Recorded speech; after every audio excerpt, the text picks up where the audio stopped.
صحیح حدیث کے الفاظ آپ کے سامنے رکھتا ہوں. ایک بندہ سویا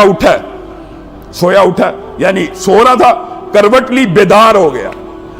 اب اس بیداری کے عالم میں اس کی یہ ٹریننگ ہونی چاہیے, صرف یہ دو وظائف لا الہ الا اللہ وحدہ لا شریک لہ لہ الملک و لہ الحمد وہو علی کل شیء قدیر کے ساتھ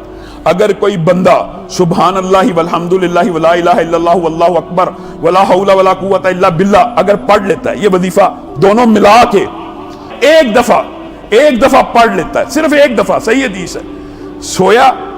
کروٹ لی, اچانک آنکھ کھلی, رفع حاجت کے لیے آنکھ کھلی, کسی کام کے لیے آنکھ کھل گئی,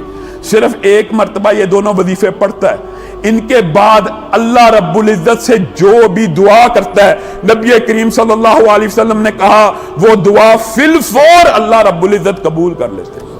فی الفور قبول کر لیتے. صحیح حدیث یہ بھی موجود ہے, جو سونے سے پہلے یہ دو وظیفے ملا کے صرف ایک مرتبہ بھی یہ دونوں وظیفے پڑھتا ہے نا, ایک مرتبہ سو کی بات نہیں ہے, صرف ایک مرتبہ بھی پڑھتا ہے, نبی کریم نے کہا ہے اگر اس کے گناہ سمندر کی جھاگ کے برابر بھی ہوں معاف ہو جاتے.